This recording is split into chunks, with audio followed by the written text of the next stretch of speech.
नमस्कार, मैं हूं कुमार भवेश चंद्र और आप देख रहे हैं द इंडियन पोस्ट। कबीर का एक दोहा है, बहुत बचपन से हम लोग सुनते आ रहे हैं।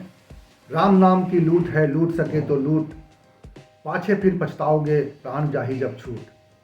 दरअसल कबीर ने जब ये लिखा था तब उन्होंने शायद राम की भक्ति को लेकर कहा था कि राम की भक्ति के लिए देर करने की ज़रूरत नहीं है, जो राम की भक्ति इस वक्त की जा सकती है वो कर लीजिए।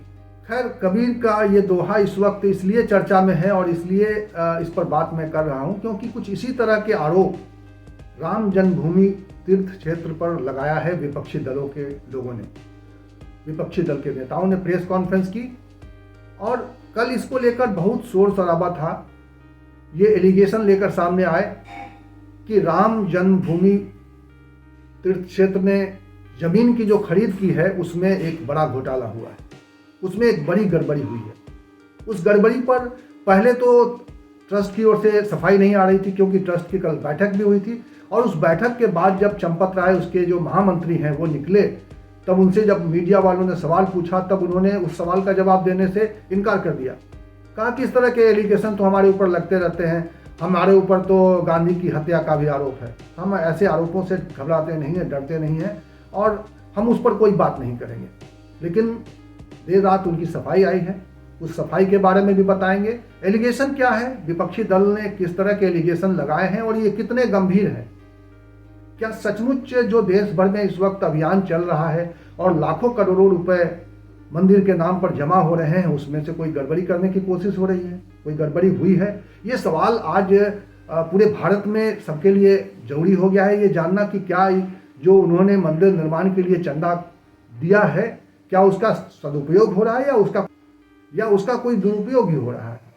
तो ये सवाल आज इसलिए तीखा हो गया है क्योंकि एक तो राम के नाम पर चंदा लिया गया है, राम मंदिर का निर्माण होना है और भारी चंदा जमा हुआ है। उसका एक मैं फिगर आपको बताऊंगा कि किस तरह से ट्रस्ट ने कहा है कि कितनी बड़ी राशि है ये, और ये भी बताऊंगा कि विपक्ष ने कितना बड़ा एलिगेशन लगाया है और उसके पास उस एलिगेशन के पीछे आधार क्या है, क्या कह रहे हैं वो।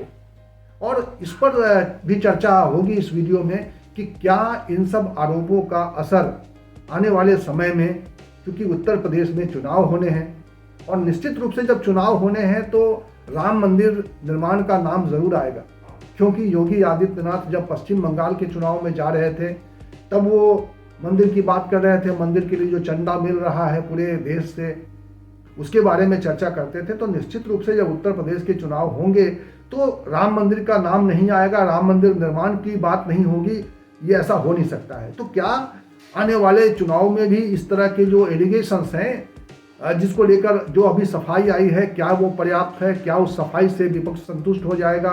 क्या लोग संतुष्ट हो जाएंगे? ये सवाल हैं, इतने सारे ढेर सारे सवाल हैं। इन सवालों पर हम चर्चा करेंगे, लेकिन उससे पहले कि मैं उस पर बात आगे बढ़ाऊं, मैं आपसे गुजारिश करूंगा कि अगर आपने अभी तक हमारा ये चैनल सब्सक्राइब नहीं किया तो प्लीज़ इसे सब्सक्राइब कर लीजिए और इसका बेल आइकन भी ज़रूर दबा दीजिए ताकि जब भी कोई नया वीडियो बने तो आपको इसकी जानकारी मिल जाए। तो चलिए शुरू करते हैं आज इस वीडियो में। अब विषय पर चर्चा। विषय ये है कि राम मंदिर का निर्माण चल रहा है। आपको मालूम है कि कोरोना काल में ही राम जन्मभूमि की पूजा के लिए प्रधानमंत्री नरेंद्र मोदी आए थे और काफ़ी धूमधाम से देखा जाए तो कोरोना काल में जिस तरीके से जिस भव्य रूप में मंदिर निर्माण की आधारशिला रखी गई थी उसकी पूरी चर्चा पूरे देश भर में थी। और तब ये सवाल भी उठे थे कि इस वक्त ऐसे समय में इस तरह की गतिविधि शुरू करने की ज़रूरत क्या थी। लेकिन ट्रस्ट ने जब फैसला किया तो वो काम हुआ और वो हम सबके सामने है, तो उस पर काम चल रहा है, लगातार उसमें प्रगति है और उस प्रगति की समीक्षा ट्रस्ट समय समय पर करता रहता है। ट्रस्ट के लोग उसको लेकर बैठते हैं और ताज़ा जानकारी ये है कि ट्रस्ट ने जो इस वक्त काम चल रहा है उससे संतोष जताया है और माना है कि तमाम तरह की बाधाओं के बावजूद अपने तय समय के हिसाब से प्रगति चल रही है। कुछ आंकड़े भी पेश किए हैं और वो जानना भी आपके लिए ज़रूरी है कि किस तरह से इस मंदिर निर्माण में कितना योगदान देश के लोगों ने किया है। तो ट्रस्ट ने ही जो जानकारी दी है वही मैं आपके सामने रखता हूँ।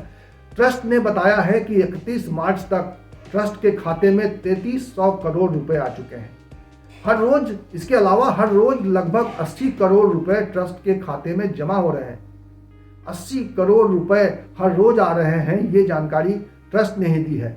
इसके अलावा चूंकि वहाँ पे एक अस्थाई मंदिर भी बन चुका है जिसमें लोग जाते हैं, पूजा करते हैं, वहाँ दान पात्र में जो राशि डालते हैं वो राशि भी अभी 60 लाख रुपए हाल में उसको गिना गया है। तो ये जानकारी आई है कि 60 लाख रुपए उससे भी आए हैं। इसके अलावा ट्रस्ट ने जो जानकारी दी है उसमें ये कहा गया है कि ये सब चंदा के लिए, इतनी राशि जमा करने के लिए करीब 11 करोड़ लोगों से संपर्क किया गया।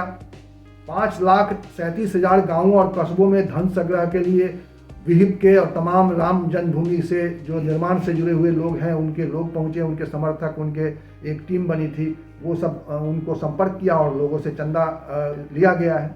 तो ये है, इतनी बड़ी राशि आई है ट्रस्ट के खाते में।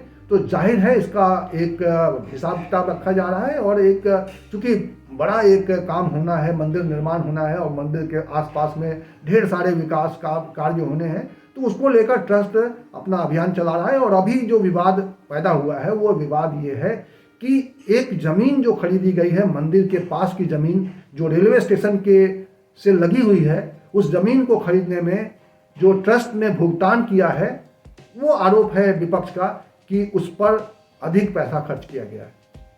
उस ज़मीन की कीमत 5 मिनट पहले कुछ और थी और 5 मिनट बाद जब ट्रस्ट ने उसको अपने नाम कराया है तब जो पैसा दिया गया है ट्रस्ट के ओर से वो बहुत ज़्यादा है और उसी को लेकर एलिगेशन है। मैं आपको सुनवाऊंगा कि संजय सिंह ने क्या कहा इसको लेकर, आम आदमी पार्टी के, वो भी सुनवाऊंगा और आपको दिखाऊंगा ये कि समाजवादी पार्टी के जो पवन पांडे हैं, जो अखिलेश सरकार में मंत्री रह चुके हैं और वो अयोध्या के ही रहने वाले हैं, फैजाबाद के ही रहने वाले हैं, तो उन्होंने जो आरोप लगाए हैं वो आरोप क्या है वो पहले सुन लीजिए और उसके बाद मैं बात करता हूँ उस पर कि इस तरह के एलिगेशंस को कितना मजबूत माना जाए और ये एलिगेशंस जो जवाब आया है वो भी हम सुनवाएंगे।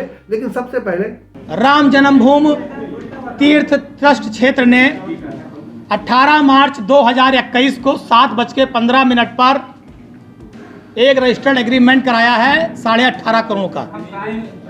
18.5 करोड़ में 18.5 करोड़ रुपए में ट्रस्ट ने एक जमीन का एग्रीमेंट कराया और 7:05 पर जिस जमीन का ट्रस्ट ने रजिस्टर्ड एग्रीमेंट कराया है उसी जमीन का बैनामा 7:05 पे हुआ था 2 करोड़ रुपए में। जब बैनामा कराया गया, कोई भी जमीन बैनामा कराइए या रजिस्टर्ड एग्रीमेंट कराइए उसमें गवाह लगते हैं। जब जमीन का बैनामा हुआ 7:05 पर तो उसमें गवाह थे ट्रस्टी अनिल मिश्रा और अयोध्या के मेयर ऋषिकेश उपाध्याय। ये दोनों लोग गवाह थे उस जमीन के बैनामे में।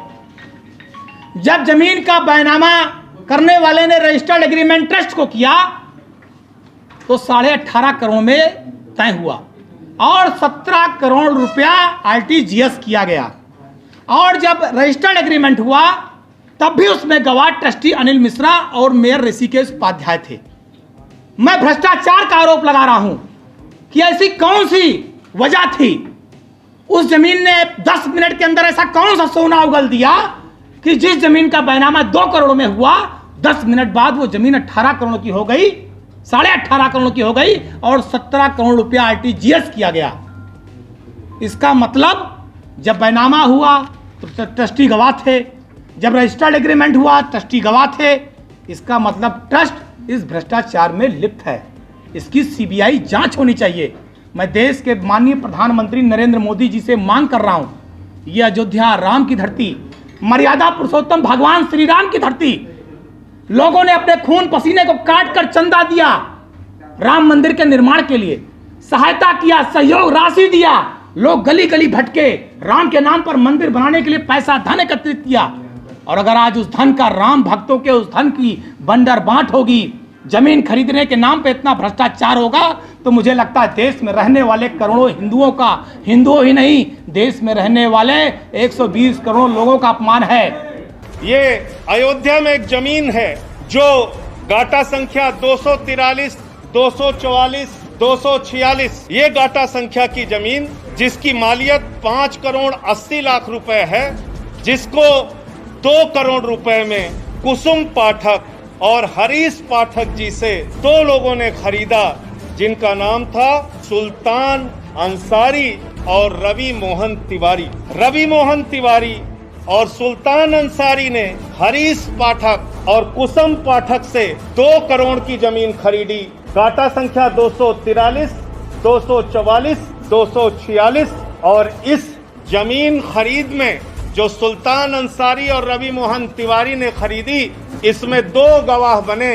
एक अनिल मिश्रा जो राम जन्मभूमि के ट्रस्ट के सदस्य हैं और दूसरे ऋषिकेश उपाध्याय जो अयोध्या के मेयर हैं। ये 2 लोग इसमें गवाह बनते हैं। और ये जमीन जो खरीदी गई वो खरीदी गई 7:10 पर। 7:10 पे 5 करोड़ 80 लाख की मालियत की जमीन शाम को 7:10 पे 2 करोड़ रुपए में कुसुम पाठक और हरीश पाठक के द्वारा बेची गई। सुल्तान अंसारी और रवि मोहन तिवारी ने उसको खरीदा और ट्रस्ट के मेंबर अनिल मिश्रा उसके गवाह बने। अयोध्या के मेयर ऋषिकेश उपाध्याय उसके गवाह बने। 5 मिनट बाद क्या करिश्मा होता है? ठीक 5 मिनट बाद ये जो 2 करोड़ में जमीन खरीदी गई, जिसकी मालियत 5 करोड़ 80 लाख है, वो जमीन राम जन्मभूमि ट्रस्ट ने, चंपत राय जी ने 18.5 करोड़ रुपए की खरीद ली और 18.5 करोड़ में 17 करोड़ रुपए RTGS कर दिया। रवि मोहन तिवारी और सुल्तान अंसारी से खरीदा 18.5 करोड़ में खरीदा 2 करोड़ की जमीन। लगभग 5.5 लाख रुपए प्रति सेकंड जमीन का दाम बढ़ गया। उन लोगों का चेहरा काला हो चुका है जिन्होंने प्रभु श्री राम के नाम पर चंदा इकट्ठा किया, लोगों की आस्था के साथ खिलवाड़ करते हुए घोटाला और भ्रष्टाचार किया। ईडी से, सीबीआई से जांच करा के इन लोगों की गिरफ्तारी कराइए। तो विपक्षी नेताओं ने जो एलिगेशंस लगाए हैं उसमें उन्होंने डॉक्यूमेंट्स सामने रखे हैं, उन्होंने कागजात सामने रखे हैं और उस कागजात में जो सामने रखा गया है, जो मीडिया को भी दिखाया गया, उसमें यह कहा गया कि ट्रस्ट ने हरीश पाठक और कुसुम पाठक से जो ज़मीन खरीदी है, वो ज़मीन उन्होंने, हरीश पाठक और कुसुम पाठक ने 2 करोड़ रुपए में 5 मिनट पहले खरीदी और उसी ज़मीन के लिए ट्रस्ट ने 16.5 यानी 16.5 करोड़ रुपए का भुगतान किया और ये भुगतान बैंक RTGS के जरिए किया गया। इसके सारे डॉक्यूमेंट के साथ विपक्ष ने एलिगेशन लगाए हैं ट्रस्ट पे और ये कहा गया कि 5 मिनट में ज़मीन की कीमत इतनी तेज़ी से बढ़ी कि इतना ऐसा कोई रिकॉर्ड नहीं है कि 5 मिनट के अंदर कोई ज़मीन कितनी तेज़ी से कीमत जिसकी बढ़ सकती है। उसको लेकर कल जब हंगामा हुआ तो उस वक्त ट्रस्ट के जो महामंत्री हैं चंपत राय, उन्होंने उस पर कहने से कुछ भी इनकार कर दिया, कहा कि इस बारे में हम कोई बात नहीं करेंगे और हमारे ऊपर तो महात्मा गांधी की हत्या के भी एलिगेशंस लगाए गए थे। हमको आरोप लगते ही रहते हैं, मैं 100 साल से आरोप ही देख रहे हैं हम लोग। हम पर महात्मा गांधी की हत्या के आरोप से हम चिंता नहीं करते। आप भी चिंता मत करिए, आप खूब लगाइए। You are yes, I accept, I ready, you also, you do it. आप अपना काम करिए, हम अपना काम करेंगे। ट्रस्ट के कुछ में कहना है इस बारे में? नहीं कहना, अभी स्टडी करेंगे। लेकिन जब मामला तूल पकड़ने लगा तो चंपत राय की ओर से एक बयान जारी हुआ और उस बयान में उन्होंने जो सफाई दी है उसको भी समझने की जरूरत है कि उन्होंने फिर जब विपक्ष के जो आरोप थे उसको किस तरीके से उन्होंने कहा है। उन्होंने कहा कि सुप्रीम कोर्ट का फैसला आने के बाद, हालांकि बयान बहुत लंबा है और उस बयान में 1 पन्ने का बयान है, इस वक्त आपके स्क्रीन पर भी है, और उस बयान में उन्होंने जो खास बातें कही है वो आपको मैं बता रहा हूँ। उन्होंने कहा है कि सुप्रीम कोर्ट का फैसला आने के बाद अयोध्या में जमीन खरीदने के लिए देश के अनगिनत लोग आने लगे हैं। यूपी सरकार भी अयोध्या में जमीन खरीद रही है। इसके चलते अयोध्या में अचानक जमीनों के दाम बढ़ गए हैं और यह जमीन भी रेलवे के पास है, जिसको लेकर अखबारी चर्चा चलाई जा रही है। उन्होंने कहा अखबारी चर्चा चलाई जा रही है। तो ये जो इस तरह से इस आरोप को जो सफाई दी है, इस सफाई पर विपक्ष कितना उस पर भरोसा करेगा? क्या विपक्ष जो जांच की मांग कर रहा है, और कुछ लोग तो इसको बड़े स्तर पर जांच की मांग कर रहे हैं। और दूसरा जो उन्होंने सफाई दी है, इस पूरे लंबे बयान में जो सफाई आई है चंपत राय की ओर से, उसमें एक और है कि श्री राम तीर्थ क्षेत्र ने अभी तक जितनी जमीन खरीदी है वह खुले बाजार कीमत से बहुत कम मूल्य पर खरीदी है। इस जमीन को खरीदने के लिए विक्रेताओं ने सालों पहले जिस कीमत पर पहले अनुबंध कराया था, उन्होंने वह जमीन खरीदी और फिर उन्होंने ट्रस्ट के साथ अनुबंध किया। यह है चंपत राय की सफाई, यानी ट्रस्ट की सफाई। तो सवाल उठता है कि ये जो सफाई आई है ट्रस्ट की ओर से, इस सफाई पर क्या विपक्ष भरोसा करेगा? क्या विपक्ष इस मांग को छोड़ देगा? और अगर चूंकि चुनाव होने वाले हैं, आने वाले समय में सत्ताधारी पार्टी जब मंदिर निर्माण के मसले को अपने पक्ष में भुनाना चाहेगी तो निश्चित रूप से विपक्षी दल इस पूरे मामले में सरकार की और सत्ता पक्ष की खिंचाई करेंगे कि इस मंदिर निर्माण की प्रक्रिया में, मंदिर निर्माण में गड़बड़ियां की जा रही हैं, आर्थिक घोटाले किए जा रहे हैं। यानी इसको लेकर एक दबाव रहेगा निश्चित रूप से ट्रस्ट के ऊपर, और ट्रस्ट को निश्चित रूप से इस पूरे मामले में क्लीन सामने आना पड़ेगा। इस तरह की सफाई के बजाय इस पूरे मामले में अगर जांच हो जाए, क्योंकि एक पैसा जो लोगों का जमा हुआ है और इसमें पूरे देश का पैसा लगा है, और ट्रस्ट ने खुद माना है कि 11 करोड़ लोगों से संपर्क किया गया, यानी कि देश के 11 करोड़ लोगों की आस्था का सवाल है और 11 करोड़ लोगों के भरोसे और विश्वास का सवाल है। तो अब निश्चित रूप से आने वाले समय में चुनाव में ये मामला जो है ये एक ऐसा मामला बन जाएगा जिसको लेकर सत्ता पक्ष और ट्रस्ट को के सामने कई तरह की चुनौतियां होंगी, कई तरह के अविश्वास होंगे। क्या इस अविश्वास को दूर किया जाएगा? क्या इस तरह का जो सवाल विपक्ष ने उठाया है, या तो ये जो विपक्ष ने एलिगेशंस लगाए हैं और उसके बारे में साफ हो जाए कि ये एलिगेशंस गलत हैं, ये जो डॉक्यूमेंट पेश किए गए, ये जो तस्वीर पेश की गई, जो बताया गया कि 5 मिनट के अंदर इस तरह से हुआ, तो क्या कितनी ज़मीन की खरीद की गई वहाँ पे, और कितनी ज़मीन की खरीद के लिए कितना भुगतान किया गया, कैसे जो लोगों से पैसे आए हैं उस पैसे का किस तरह से खर्च हो रहा है, क्या इस बारे में कोई ट्रांसपेरेंसी, कोई पारदर्शिता का ख्याल ट्रस्ट ने रखा है? क्योंकि ट्रस्ट बना है, ट्रस्ट में सरकारी नुमाइंदा भी है। तो ऐसे में ये सवाल निश्चित रूप से सामने आएगा और ये सवाल निश्चित रूप से गंभीर रूप लेगा कि क्या इस पूरे मंदिर निर्माण को लेकर एक पारदर्शिता का ख्याल रखा जा रहा है। इस वीडियो में इतना ही। इसी तरह की चर्चा, इसी तरह के मुद्दे और इसी तरह के विमर्श के साथ मैं आऊँगा आपके सामने फिर अगले वीडियो में। तब तक के लिए नमस्कार।